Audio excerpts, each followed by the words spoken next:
What's going on, Combat Sports Nation? This is Sean here at the end of Cage Titans Fighting Championship 33 with what I would expect a very, very happy Bill Mahoney. Bill, you went today 10-1. And what's even more impressive is when this card was created, it was originally created with 12 South Shore SportFighting fighters on it. The percentage for you to come in here after 8 weeks with 11 fighters, everybody attributes that to you and your training and just the mindset that you instill in your fighters. Do you know what the mindset is that you have that they might be talking about?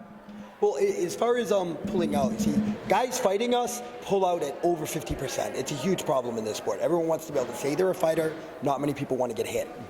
But my guys pull out, honestly, I was actually figuring it out. We've pulled out less than once a year, going back the last 5 years. Why? When some great teams do, they pull out constantly. We train hard, but we don't fight in the gym. We don't kill each other. Concussions and stuff is part of the sport. It's not. I think when guys box hard, wrestle hard, they get more injured than they get better. You want to train smart. Hard, but not dangerous, and that's why my guys don't pull out much. Going 10-1 for the night is very exciting, but I know the big thing as a coach is, did we follow the goal or follow the game plan to get to 11-1? How did you feel your guys did? Even though they won, how did you feel overall as far as game plan that they did? Well, they all did different. You know, some didn't listen. Some listened flawlessly. That's the thing about being a fighter. I try to say my fighters every time, like, it's not that I'm smarter than you. A lot of these guys are just as knowledgeable as me. It's that I would listen to them if I was in the cage and they were outside of it. It's easy, as you know, watching the sport, to know what guys are doing wrong from the outside. From the inside, you're a little overwhelmed. It's pretty stressful. I think very few trainers actually seriously consider that. I hear trainers that have never been in the cage guy comes back after the first round and they'll be like, yeah, when he throws the 1-2-3, slide under and do the 6-5, knee to the head. You remember that? And the fighter's just thinking, I can't breathe, give me my water.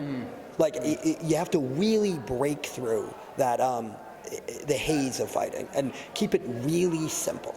You know, all fighters are different, and I had a really different game plan for every fighter. I think that's another thing. I'm not saying I'm some genius. I'm barely average. But to interrupt, everybody says you're a genius. Well, that's because they're below average. Okay. And you see, a lot of people in this sport aren't the brightest people. I just mean in general. But in the world, let's be honest, the average person is of average intelligence. And so just knowing, like, to think outside the box and to think what they think about us. You know, for example, take Campbell. Campbell's a really good kickboxer. The other guy's a really good kickboxer. I know teams all the time that go, hey, let's stay with him. But I'm like, you know what? I think we're a better kickboxer, but I know we're a better grappler. So we're going to take him down. You know, a lot of teams just don't do that. They go, well, we're better standing. Why would we take it to the ground? That's because there's a lot more lucky punches than lucky triangle chokes. You know, it's deciding what part of the fight you have the biggest advantage on, not what you're best at. A lot of people want to go out and do with their best punch. You know, you look at a guy who's got 20 fights, he's never been choked. Why are you going for chokes so much? You know, why are you punching him?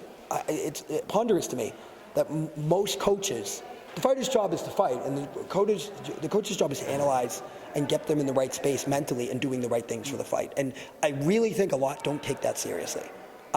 No, I know other coaches that do. Don't get me wrong, there are absolutely some that do. But the majority of them don't, and they say things, they're more concerned with detailed things, like throwing the right hand over the left hand. And that happens so fast, you don't even know to do it. You're not even fighting in the right area. Should you be clenching? Should you be, you know, circling this way, that way? I don't know. I think it's a kind of, you know, unrealized frontier is mindset, preparing people mentally for an incredibly stressful situation.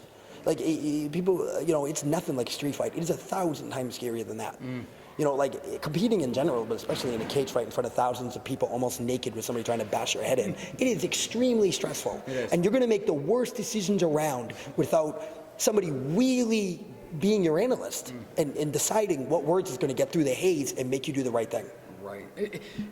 Of your fighters, or even of the full fight card, but almost more than half the fight card was your fighters, who stood out? Who impressed you the most?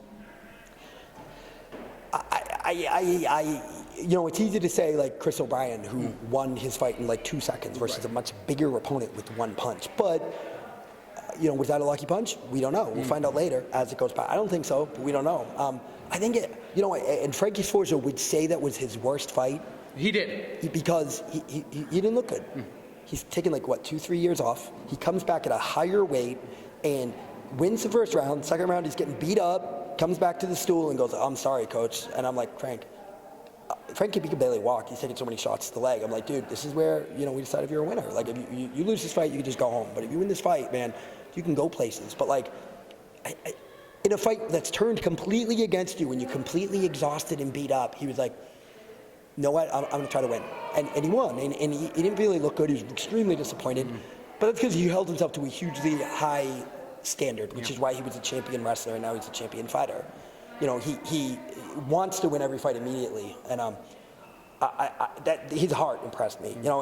In terms of skill, it's a really tough one to say. Just having been through it, they're all kind of melding into each other. Donnelly, tell me a little bit about that kid. Collin grew up at the gym, and you think these guys are good. You see the kids sitting cage side going nuts every time. Yes. That's the wave of the future. There ain't very many people in the NBA that started basketball at the age of 19. It's the same. The future of MMA is the same way. I started in my early 20s because the sport didn't exist before then because I'm ancient. But these kids that grew up doing it, Collin was winning jiu-jitsu tournaments at 14, 15, and he gets in the cage and he's smiling, and not because he's so confident, because he grew up there. It's not something odd to him to get into a physical struggle with a stranger with extremely high consequences. It's something perfectly normal. He gets stressed out, maybe talking to girls or whatever, but not in on that. camera. He was nervous. I'm sure he was, but that doesn't stress him out. Like he gets in there, and I'm like, the kid's, he's really good at this karate. He's like, okay. He's trained with 1,000 people who are really good at karate. Fighters, he's trained with. He grew up at my gym. I'm his coach. I got Scott Lockhart helping him and a lot of other people. Frankie Sforza teaching him wrestling, and Manny Bermudez teaching him submission. A lot of schools have a teacher, and when other people teach, they go, hey, I see that information. At South Shore SportFighting, I'm like, if you've been there 3 months, you're a teacher. And I'm mad at you if you're not teaching the day one. Everybody teaches. It's like a hierarchy. I teach some people, they teach other people, and everyone's learning constantly. So the kids are like an amalgamation, if that's an actual word, of all the good things of the other kids. Look at Manny. Manny was one of my earlier kid students, and now he's like, this kid wins every fight by submission. He's 9-0, and he wins by the triangle, but people don't realize this kid. Everyone goes into, I'm going to punch that kid because he doesn't have many knockouts. He doesn't have knockouts because when he hits you, you go the hell with that, and you shoot, and he winds up submitting you. But people, this kid didn't wrestle. This kid didn't wrestle at school, in high school. So I'm like, oh no, he's not a wrestler. He didn't wrestle in high school or college because he was at South Shore that whole time wrestling. Did anything surprise you about tonight? Was there something that you had to, now that the fight's over, was there something specifically about Tony that you had to game plan, or was it just, this is Manny's game plan, let him execute? The big thing was really Manny, not Tony. It was Manny's first fight at 35. We wanted him to get to the UFC at 35, and pitching him at 45, basically, essentially no one will fight him at 35. So he's been fighting at 45 or even 55. And so it's like, as far as surprising me, let me put it this way. Tony reached between Manny's legs to pick him up, and when he did, I stood up and said, game, that's game. And about 10 seconds later, it was game, because he put his hand between Manny's legs, which is basically putting your hand in a mouse trap, saying, please rip my fingers off. Did it surprise me? Not in the least. Manny's a stressed out kid. He tends to get a little nervous, but you could see the intensity level change with him as his fight was approaching in the back. Yeah, he doesn't like silliness around him. He's the serious kid when it gets close to the fight time. After that, he's the least serious person I know, honestly. But I knew Tony was perhaps the best fighter he's faced. He just beat a guy, 13-3, and a guy 18-6, and the Almeidas, and a bunch of other. Almost everyone he's beat has an amazing record. Seriously, he's beat a murderer's row of people to get there. He will not beat the people in the top 10 in New England because they want no part of him. Manny's win-loss percentage of his opponents is 7-3. You don't have guys with undefeated records fighting guys who are 7-3. You got guys who are undefeated records at 4-0, fighting debut fighters, fighting guys who are 0-1, and that's just not the case because of your mindset. Were you surprised about Joe calling out Peter? Were you aware of that he was going to do that? I wasn't surprised that Peter was called out, but I kind of thought it might be Frank or Manny. There was talk of that fight before, which Frank and Manny accepted, but Joe, it's honestly never come up. He walked over to me in the cage. If I recall correctly, the fight ended. He walked over and he said, "Could I call up Peter?" And I was like, "What? Like, I'm not your daddy. You can do whatever you want.